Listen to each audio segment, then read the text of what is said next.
this country is being denounced as a terror state, terror financing, very high volume, lots of attacks, including from politicians, sitting US senators, Ted Cruz, for example. I have been criticized as being a tool of Qatar. And I just want to say what you already know, which is I've never taken anything from your country and don't plan to.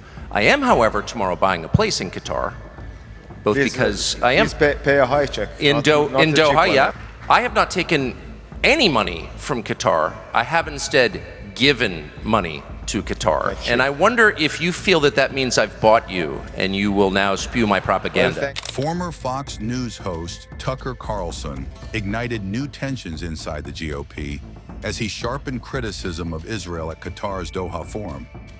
Carlson blasted Israel and its allies in Washington after GOP Senator Ted Cruz accused him of echoing Qatari narratives.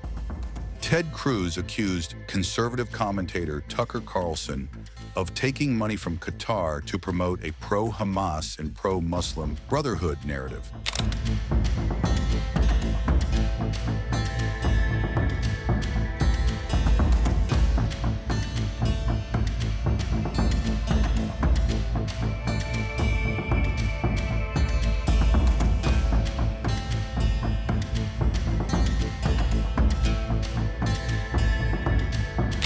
Tucker Carlson announced plans to buy property in Qatar, signaling personal ties while denying he takes money from the Gulf state. Carlson told Qatar's prime minister he has never taken anything from the country and rejects claims he is a tool. He framed buying a home in Doha as defiance, saying he is a free American who will live wherever he chooses. Carlson insisted he is giving money to Qatar, not receiving it, pushing back against charges that he has been bought.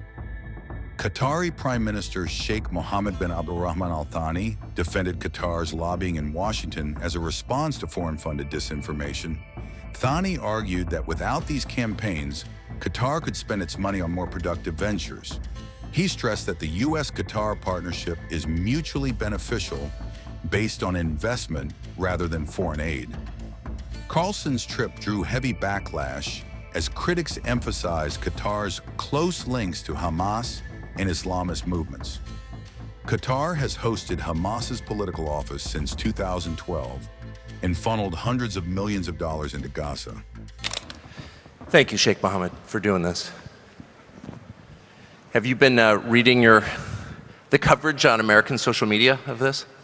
Well, actually, I've been going through some of them this morning, and I saw like a lot of contradicting messages. Pretty intense, I'd say.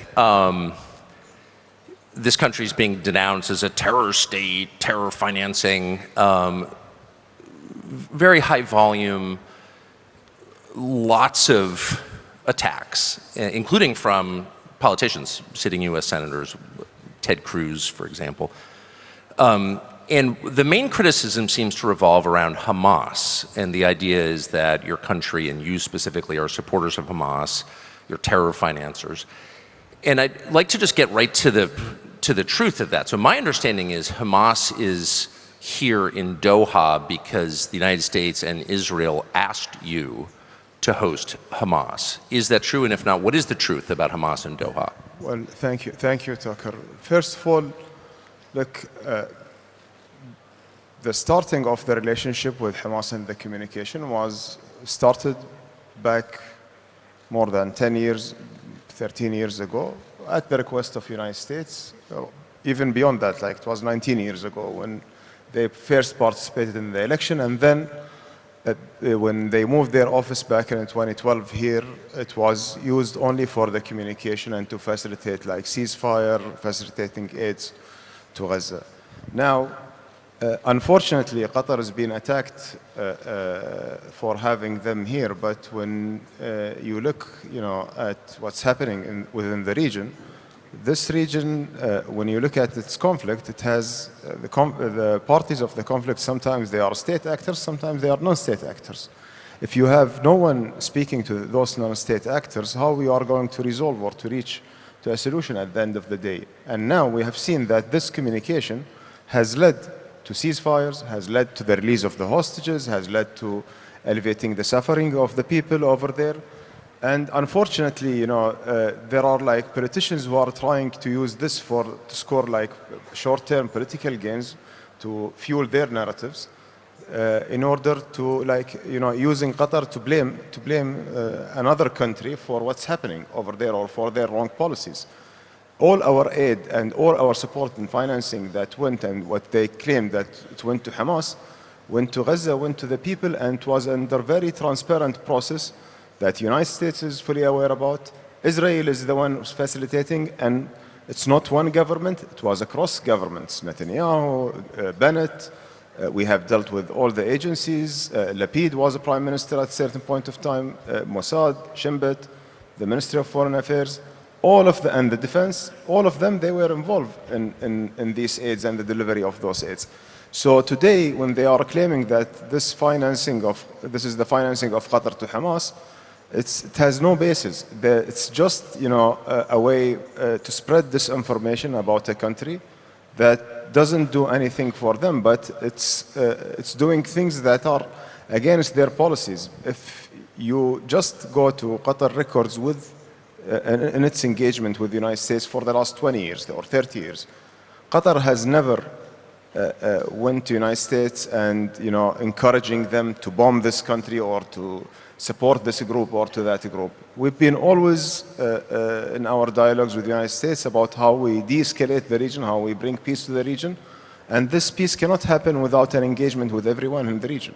I've been personally, not to make it about me, but I have been criticized as being a tool of Qatar. And I just want to say what you already know, which is I've never taken anything from your country and don't plan to.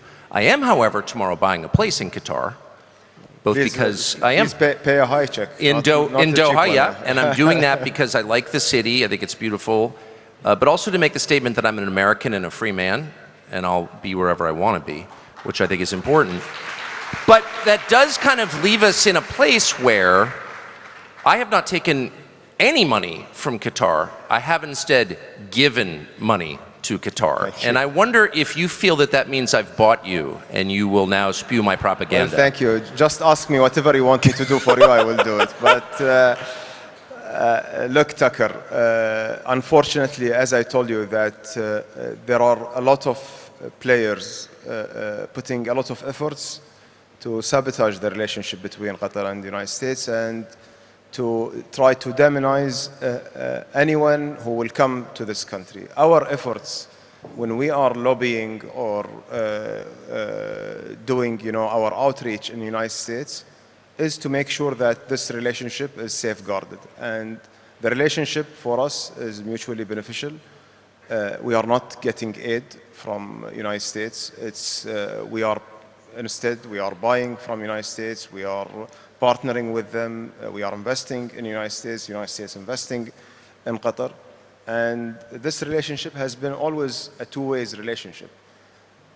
And we pay all these amounts for lobbying only to protect and to safeguard this relationship. If we were not like being attacked and under a lot of like disinformation campaign that's been unfortunately funded by other players who doesn't want to see a US-Qatar relationship flourish, we would spend this money for better things, you know, to do with the relationship. Sheikh Mohammed, thank you so much for taking the time to do this. I appreciate it.